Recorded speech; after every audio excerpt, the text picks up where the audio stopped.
fidélité na bino na programme canal numérique et télévision bisika inso bozali ko capter biso boye malamu na nouveau numéro ya tribune libre. Travailler dans la dignité, défendre la justice sociale et préserver la nation. Dans la thème Mounene, il y a 1er mai, édition 2026. Thème international, disais-je. Unis et solidaires pour la résilience en République démocratique du Congo. Thème national avec plusieurs sous-thèmes, dont justice sociale, unité dans la diversité, plein emploi pour tous, plein emploi productif, égalité des chances, salaire décent pour tous, promouvoir le dialogue social et climat des affaires. Cette fête, il y a 1er mai, est-ce du formalisme ou du lobbying? Et que faire pour avoir les syndicats forts, moteurs du changement dans le monde du travail na Congo démocratique? Talatina nini toko kundola na mwangonga muke avec Paulin Ndjondo, président national ya syndicat Action. Président Mbote wayo? Mbote Ndeko. Kimia Mpebo Boto Omabota Mabino. Travailler dans la dignité, défendre la justice sociale et préserver la nation. Et le Bakingai, thème international. Thème national les alliés unis et solidaires pour la résilience en République démocratique du Congo. Que faire concrètement pour que thème Oyo et la Tanzoto na contexte en Bokanabis? Merci beaucoup. Je pense que pour Yoka Yango bien, il serait souhaitable de reformuler ça autrement. Ça veut dire, face aux défis que nous rencontrons dans notre pays, qu'est-ce que nous pouvons faire? Comment nous pouvons être? Comment nous pouvons nous comporter? Voyez-vous? Alors, c'est comme pour dire, pour que nous fassions face aux défis que nous rencontrons dans notre pays, nous devons être unis. Nous devons être solidaires. Voilà comment articuler autrement ce thème ici. Il y a beaucoup de défis auxquels nous faisons face dans notre pays. Beaucoup. Des défis de sécurité, des défis d'emploi, des défis de ceci, de cela. Alors, comment nous devons nous comporter? Comment nous devons être? C'est pourquoi l'État ou le ministère du Travail a estimé que l'unité et la solidarité sont des atouts pour faire face à ces défis-là. Monsieur le Président, une petite question de curiosité. Oui. Il y a une décision sur la table du chef de l'État. Oui. À supposer que l'on dise demain à 23h, les leaders syndicaux doivent donner 2 noms. Un nom pour que le ministre du Travail ne soit pas un parachuté, un politique, pour que vous puissiez dire que si le monde du travail va mal, c'est parce que l'on nous a amené quelqu'un qui ne comprend pas. Et que le ministre chargé de la fonction publique ne soit pas quelqu'un qui ne connaît pas comment l'administration tourne au Congo. Et que vous puissiez donner 2 noms.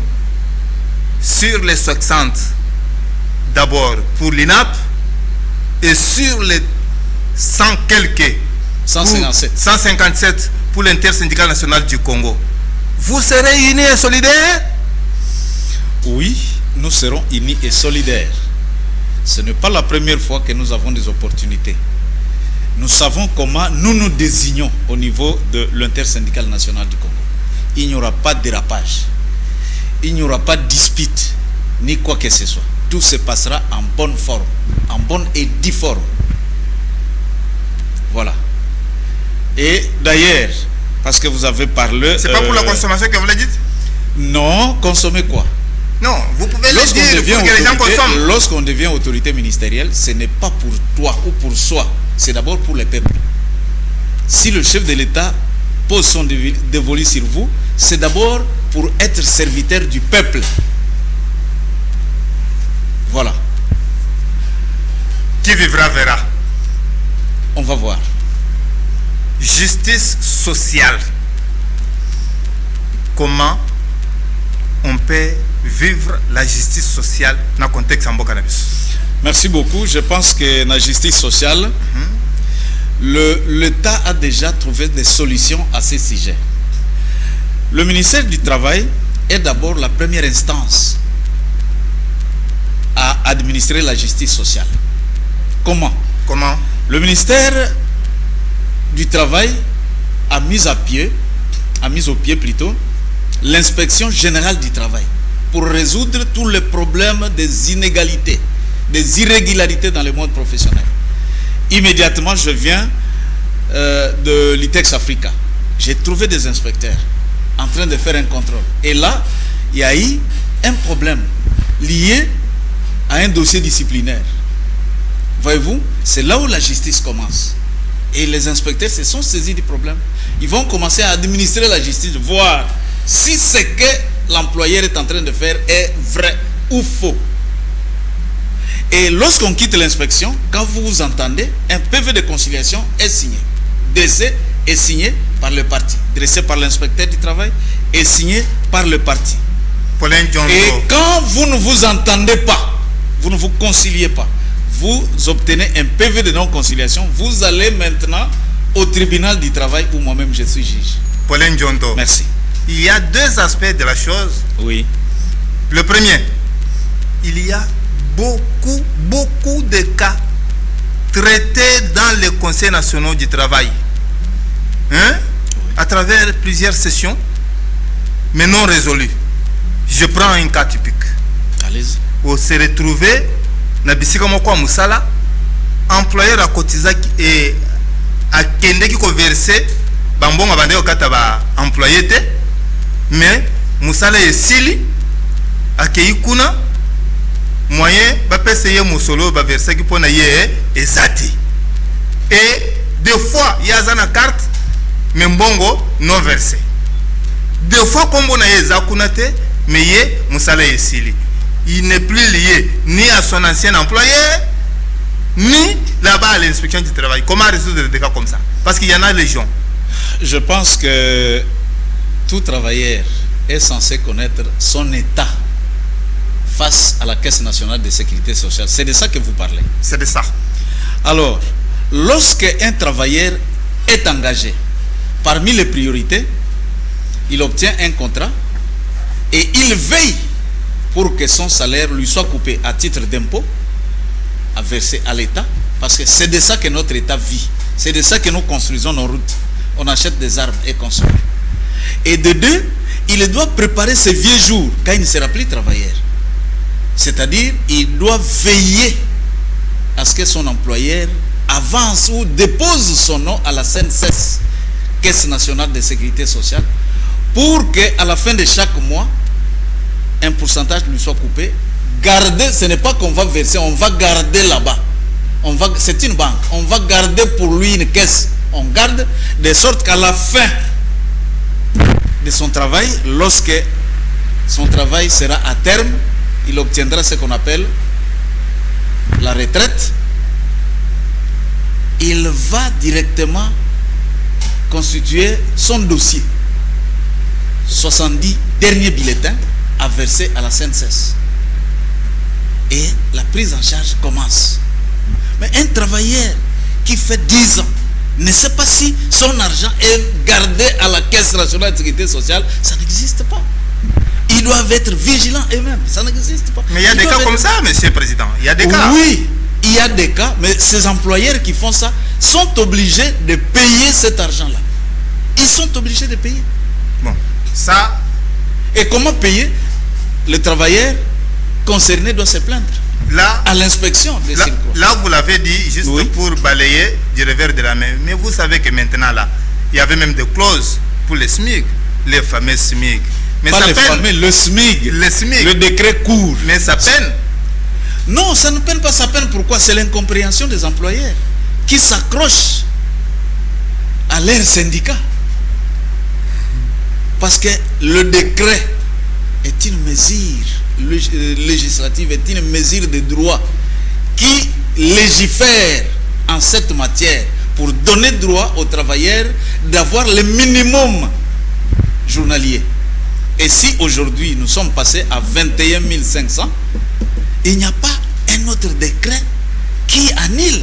Le décret prend son cours normal ou continue à courir normalement. S'il y a un employeur qui dit ou un inspecteur qui dit non, le décret n'a pas cours normal, dommage. Vous consommez la version de la FEC pour les Non, non. D'ailleurs, nous étions au Conseil national, je suis membre. Nous étions au Conseil national du travail, on ne s'était pas accordé. À cause de quoi?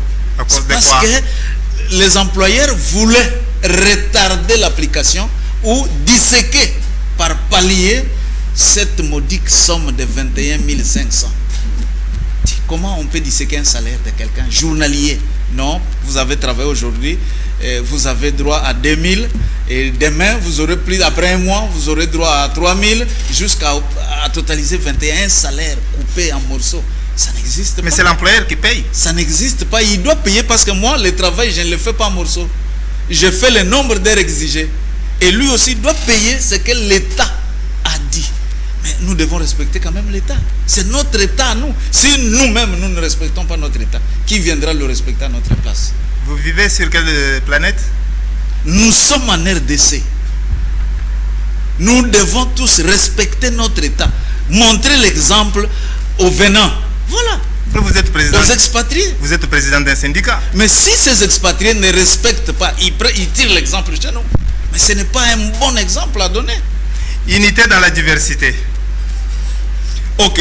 Vous savez vous-même que nous sommes une mosaïque détenue en RDC. Une mosaïque détenue. Nous avons beaucoup de partis politiques. Nous avons beaucoup de syndicats. Tout est beaucoup pour nous. Et dans ce beaucoup-là, pour que nous puissions avoir une même voix, nous devons être unis pour nous en sortir. Nous devons être unis pour être forts. Comme on dit, l'union fait la force. Si nous ne sommes pas unis, vite, nous serons divisés et donner profit à ceux qui en veulent, à nos ressources, à notre pays. Voyez-vous? Donc, tout en étant dans cette diversité, nous devons nous accorder. Nous devons nous mettre ensemble. Vous avez vu la main du chef de l'État? Voilà, ça signifie tous sur une même ligne pour bien marcher. Et nous, quand on a appris l'histoire militaire, on a appelé ça, nous avons appelé ça colonne d'Anis. Le chef est devant, tous derrière, tous. Nous devons nous aligner. Le chef est devant, nous sommes derrière. Et c'est ça. Le plein emploi productif. Je pense que devant les emplois qui produisent des gains économiques, qui créent des avantages économiques, nous ne devons pas choisir tel est de ma famille, tel est de ma tribu, tel est de mon parti politique, tel est de ma religion. Non, c'est sans discrimination. Lorsque l'engagement arrive, on affiche les termes de référence. Et chacun se mesure par rapport à ces termes, par rapport à ses compétences, par rapport à sa filière. Et il n'y a pas une discrimination à faire. Mais vous connaissez comment vous faites vos recommandations? C'est la compétence. Ça, c'est l'affaire des politiques. Ce n'est pas dans le monde syndical. Dans le monde syndical, il n'y a pas de recommandé. C'est la compétence. Il n'y a pas de recommandé. C'est la compétence. Moi, je vais recommander auprès de qui? Qui va m'écouter? Il sait très bien que si cet homme entre ici, c'est pour me créer des problèmes. Voyez-vous? Or, ce qu'il appelle créer des problèmes, c'est ça qui est même la vérité dans le monde du travail. On doit défendre le travail des autres, les intérêts de ceux qui s'affilient dans nos organisations professionnelles.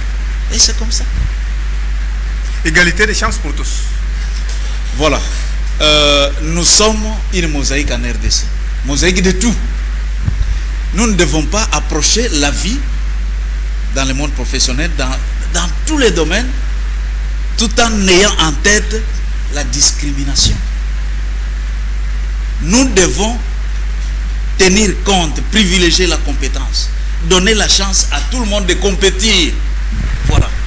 Je ne vois pas pourquoi aujourd'hui, je peux choisir mon cousin, mon neveu, mon frère, mais quand il arrive là, il ne fait rien, il fait la honte.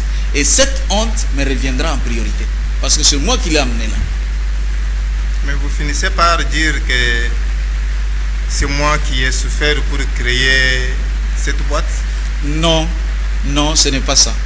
Sinon, vous ne serez pas un bon chef. Un bon chef, c'est celui qui a la rigueur. Salaire décent pour tous. Voilà, salaire décent pour tous. Je pense que c'est la lutte que nous avons, que nous venions d'effleurer ici. Le chef de l'État à Lubumbashi a annoncé qu'il doit donner un bon SMIC aux Congolais. Et par le ministre du Travail, il a convoqué un conseil national du travail. Nous sommes allés, tous les partenaires sociaux. Nous avons le gouvernement, nous avons le syndicat des employeurs et le syndicat des travailleurs. Nous nous sommes mis ensemble et nous avons sorti un SMIC, celui de 21 500. Je pense qu'à l'heure qu'il est, s'il est bien appliqué, il est temps déjà vers la décence. Il est temps, mais on n'est pas encore arrivé. Vous les mettez au conditionnel encore, pourquoi? Oui, il est temps, mais on n'est pas encore arrivé. Parce qu'il y a de ces sous-traitances pour qui un travailleur ou une société sous-traite son objet social. C'est ce qui est ridicule. Nous nous demandons si l'on aime voir ou l'on aime ne voit pas. Mais c'est soutenu par certains des leaders. Comme qui, par exemple, que vous non, connaissez? Il y a des syndicats derrière. Non, les syndicats, au contraire, combattent les sous-traitants. Pas les combattent, mais leur demandent de respecter les lois du pays. Respecter les lois du pays veut dire, si vous êtes une société de placement, votre rôle, c'est de prendre le travailleur et aller le déplacer, c'est fini. Le reste ne vous concerne pas. Parce que dans le reste, il y a quoi? Dès qu'il est payé, l'État retient son impôt, la CNCS retient sa cotisation et les travailleurs doivent rester avec le minimum pour sa survie. Le salaire a une valeur alimentaire. Mais quand vous devez donner à quelqu'un 200 000 francs aujourd'hui, nous entrons dans le même magasin. Ça ne fera même pas 2 semaines, c'est parti. Même pas une semaine, c'est parti. Président Paulin. Oui. Vous voyez quand même que situation il y a des milliers qui vivent ça ici au Congo. Effectivement, il y a des milliers qui vivent ça, mais c'est illégal. La loi a déjà légiféré en cette matière. Le SMIC est là et il doit être d'application sans condition, par tous, sans condition. Entre les dire et le faire, il y a un grand fossé, comme les jours et la nuit, comme le ciel et l'enfer. Oui, mais ce sont ceux-là que nous devons rappeler à l'ordre. Pas les combattre, mais les rappeler à l'ordre parce que ce sont nos partenaires qui doivent respecter la loi. Ces travailleurs-là ne sont pas des robots. Ils ont des droits à revendiquer. Et qui va les revendiquer? C'est nous. 1er mai, oui. Oui. Oui. Est-ce du formalisme, tôt et zali lobbying? Merci beaucoup. Parce que vous parlez de la date du 1er mai, nous devons d'abord commencer par dire ce qu'il faut dire au commencement. Cela a commencé en Chicago, en 1886, lorsque les travailleurs ont commencé à revendiquer 8 heures de travail. Bref, les conditions minimum de travail. Oui. On ne peut pas voir quelqu'un travailler sans repos 10 ans, 12 ans, 15 ans par jour, plutôt 15 heures par jour. Ainsi, les travailleurs se sont dit, pas question. Nous devons avoir 8 heures de travail, on a droit à un repos. On a droit à un repos. Et les grèves ont commencé. Et dans cette manifestation, un policier est mort. Ça a commencé par là. C'est le désordre dans le pays. Et la police s'est dit, on ne peut pas nous tuer comme ça. Le fait est ouvert. Et c'était successivement. 1886, en 87, la manifestation a commencé et la police a ouvert le feu. Oui. Trop de morts à Chicago. Voyez-vous? Et la solidarité syndicale oblige, il y a eu les manifestations à travers le monde occidental. Jusqu'à ce que, en 1941, l'ONU a déclaré le 1er mai une journée chômée et payée. Voyez-vous? Chômée et payée. Alors, lorsque nous allons au 1er mai, c'est notre anniversaire. Nous devons commémorer ces exploits Ces autres exploits. Aujourd'hui, regarde, tout le monde se réjouit de 8 heures de travail. Tout le monde se réjouit, mais ils ne savent pas à quel prix on a eu cette journée de 8 heures de travail. À quel prix? Le sang a coulé. Et on ne peut pas laisser le sang couler pour rien comme ça. Et lorsque nous allons là-bas, ce n'est pas pour un formalisme. L'intersyndical national du Congo a un cahier de charges. Bien avant le cahier de charges, on commence par son discours pour rappeler à l'autorité ministérielle, à l'État congolais, ses droits. 1. Les bonnes conditions de travail. Le bon salaire ou le salaire décent. Bref, tout ce qu'il faut pour que, tout en prestant, qu'on ne soit pas esclave. C'est clair? Président Paulin. Oui. Et un cahier de charges est remis à la fin. Tant que vous avez un cahier de charges, vous avez discours, vous lebi yango, vous pesi yango, na représentant du gouvernement. Voilà. Est-ce qu'il vous arrive de faire une petite évaluation pour voir biloko boloba qui en est et les kaki et salami tote parce que tu as préparé kaka to griffonner mususu ya okende kolo année après année? Non. Dans le cahier de charges passé, nous avons parlé de salaire, le SMIC. Et aujourd'hui, il est passé à combien? Il était à 7175. L'équivalent de $5. Aujourd'hui, c'est l'équivalent de combien? 21 500. $10. 21 500. À peu près $10. Voyez-vous? Vrai ou faux, on a amélioré. L'État nous a écoutés ou pas? Nous devons applaudir les chefs de l'État. Sincèrement, ce n'est pas par fanatisme, non. On doit l'applaudir parce que c'est pour la première fois qu'on a ce SMIC-là. Appliqué. Appliqué. Pas à 100%, mais à 80% appliqué. Ceux qui traînent sont des sous-traitances. Et ils doivent se gêner pour ça. Voilà. Non, mais là où vous avez évoqué un cas, mais il y a beaucoup de revendications. Il y a beaucoup de revendications. Oui. Nous ne devons pas tout avoir à la fois. Nous devons aller étape par étape. Palier par palier. Pas palier, étape par étape. Pas palier. Parce que palier, c'est autre chose. Voilà. Promouvoir le dialogue social et climat d'affaires. Voilà. Je pense que le dialogue social anime tout celui qui est dans le monde du travail. Pas seulement dans le monde du travail, mais dans tous les domaines de la vie. Il faut dialoguer pour tout problème. Dialoguer, pourquoi? Parce que c'est dans le dialogue qu'on essaye d'aplanir les vies. Tout celui qui avait des difficultés, si l'employeur se montrait un peu rigoureux devant les dialogues, on lui fait voir que voilà, ta position ici, ça freine la production. Si le travailleur hier produisait, prenons 20 cartons, aujourd'hui il va produire 15 cartons. Mais c'est par là que tout le monde a un syndicat jaune. Vous voyez? Syndicat pro et syndicat, c'est par là, c'est par alors, là. Non, le syndicat là peut-être n'est pas au courant de cette production. Pour avoir cette production, il faut approcher les travailleurs qui produisent. Et dès que les travailleurs vous disent, vous approchez l'employeur. Pourquoi ça? Et nous avons un service de l'État commis là-bas, l'OCC, qui doit veiller à ça. Parce que c'est un manque à gagner pour le gouvernement, pour l'État. Non, mais qu'est-ce qui fait que des fois, même les travailleurs parviennent à dire, on a un syndicat pro? Oui, syndicat pro, parce que si ce syndicat n'arrive pas à jouer son rôle, celui de défendre les intérêts socio-professionnels de ses affiliés, en ce moment, on vous taxe des jaunes. Ce n'est pas lui qui se taxe des jaunes, mais c'est nous qui vous taxons. Parce que nous réalisons que non, vous êtes allés là pour vos propres intérêts et non pour les intérêts de travailleurs. Voilà pourquoi on les qualifie de jaunes. Est-ce qu'il faut les extirper ou bien il faut les garder dans la confédération? Non, tout syndicat est libre. Il est autonome. On ne peut pas l'extirper. Il appartient aux travailleurs de ne plus le voter lorsqu'il doit prendre conscience de ce qu'il fait. Si un syndicat s'accroche à l'employeur, automatiquement, il devient le syndicat de qui? De l'employeur. Et les travailleurs voient. Et la sanction, c'est quand? C'est lorsqu'il y a élection. Voilà comment ça se passe. Quel secret ça n'a niveau ni pour avoir un syndicat fort? Bon, d'abord, ce qui tue le syndicalisme en RDC, c'est le multipartisme intégral. Contextualiser pluralisme. Pluralisme syndical intégral. Parce que jusqu'à ce jour, il y a des syndicats qui continuent à naître. Oui. Dans l'ensemble, nous pouvons avoir même 800. Mais combien compétissent? Nous avons dénombré dans le secteur privé combien? 157 qui ont participé aux élections. Et 60 dans l'administration na INAP. Or, nous sommes des centaines. Entre-temps, l'État continue à les créer.